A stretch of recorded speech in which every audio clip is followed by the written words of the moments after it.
बैठा ना जा बस ठीक से फोटो दो हमरा बुआ के तनका कंठ भी जोबा ना जरा दो हाथ में जरा ना ना बैठा ना जा बस ठीक से फोटो दो हमरा बुआ के तनका कंठ भी जोबा ना जरा दो हाथ में जरा ना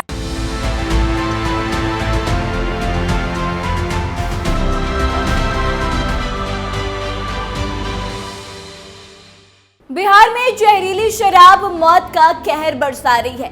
बिहार में शराब बंद है, लेकिन शराबबंदी से हो रही मौतें जमीनी स्तर पर इसकी कुछ और ही सच्चाई बयां कर रही है।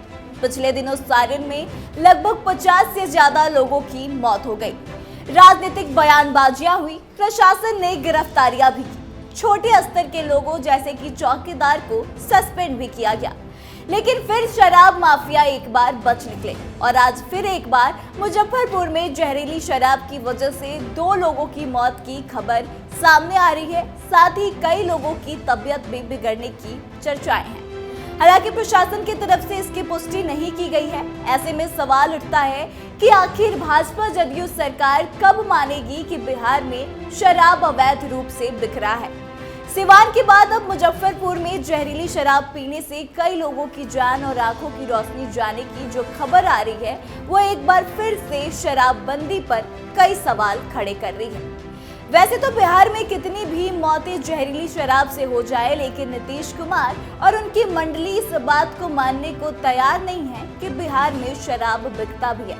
मगर भाजपा तो विपक्ष में रहते हुए कहा करती थी कि जब हम सत्ता में आएंगे तो शराबबंदी की समीक्षा करेंगे। तो कम से कम अब भाजपा को तो अपना स्टैंड लेना चाहिए। तो आइए सबसे पहले आपको अपने इस स्पेशल स्टोरी में बताते हैं कि आखिर ये पूरा मामला क्या है। बिहार में नहीं थम रहा जहरीली शराब से मौत का सिलसिला। मुजफ्फरपुर में जहरीली शराब से फिर हुई मौत। आरजेडी ने प्रशासन पर लगाया 5 लोगों को गायब करने का बड़ा आरोप। आखिर कब तक अपनी जिद पर अड़े रहेंगे नीतीश कुमार। नमस्कार, कैपिटल टीवी बिहार के स्पेशल स्टोरी देख रहे हैं आप और मैं आत्मजा आपके साथ। देखिए, बिहार के मुजफ्फरपुर में 2 युवक की संदिग्ध मौत हो गई है। जहरीली शराब पीने की आशंका जताई जा रही है। वहीं अन्य लोगों की भी तबीयत बिगड़ गई है। बता दें, घटना मुजफ्फरपुर के हथौड़ी थाना क्षेत्र के डिहजेवर गांव की है, जहां युवक की संदिग्ध मौत के बाद परिजनों के बीच कोहराम मच गया है। परिजनों का रो रो कर बुरा हाल है। आपको बता दें, एक मृतक की पहचान डिहजेवर गांव के निवासी श्याम सहनी के रूप में हुई। वह टेंट हाउस के साथ कपड़े की दुकान भी चलाता था।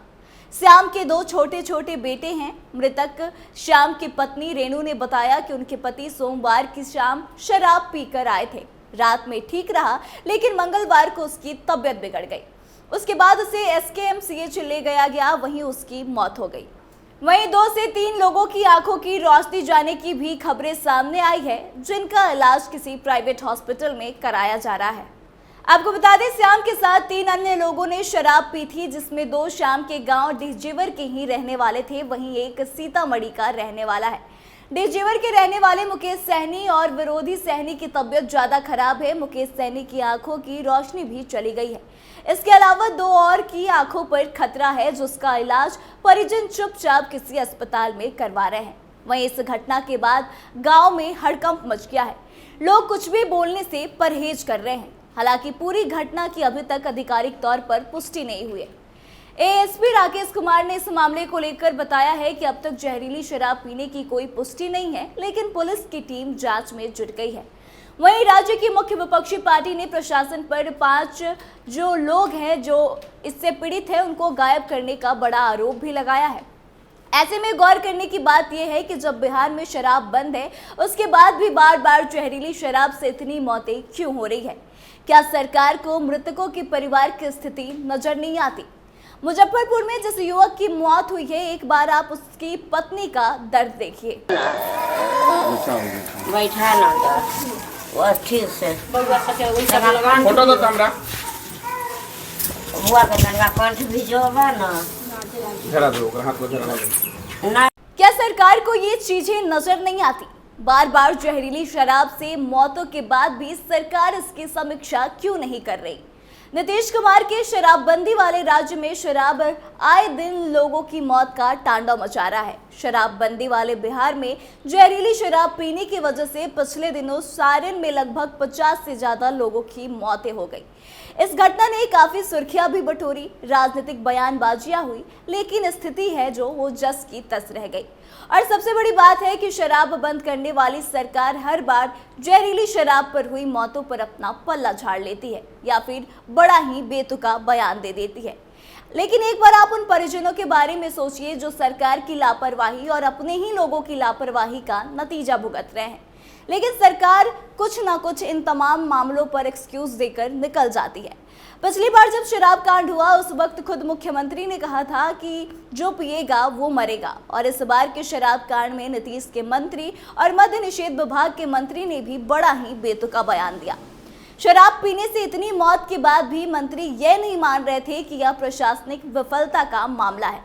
उनका मानना है कि यह कोई प्रशासनिक विफलता नहीं है। अब ऐसे में सवाल यह है कि इतने लोगों की मौत का जिम्मेदार कौन है?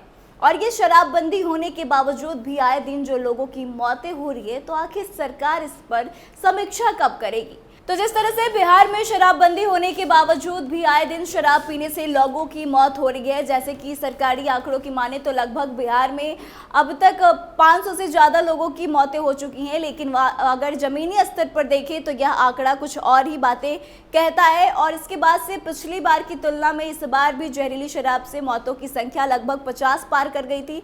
पिछली बार जो सारण में जहरीली शराब कांड हुई थी उसमें भी यह आंकड़ा 75 पार कर गया था। और एक बार फिर से मुजफ्फरपुर में जहरीली शराब से मौतों का सिलसिला शुरू हो चुका है। ऐसे में अब देखने वाली बड़ी बात है कि क्या यह सिलसिला जो है यह आगे बढ़ता रहेगा या फिर यह यहीं थम जाएगा। और अब इतनी मौतों के बाद सरकार इस पर क्या रिस्पांस देती है, सरकार इस पर क्या कार्रवाई करती है, या फिर से बिहार में शराबबंदी को लेकर सरकार समीक्षा करती है या नहीं, यह देखने वाली बड़ी बात होगी। लेकिन इस तरह से जो जहरीली शराब से मौतें हो रही है और जैसी घटनाएं आए दिन देखने को मिल रही है, इस पे आप क्या सोचते हैं? कमेंट करके अपनी प्रतिक्रिया जरूर दें, वीडियो को शेयर करें और आगे की तमाम अपडेट्स के लिए देखते रहे कैपिटल टीवी बिहार। धन्यवाद।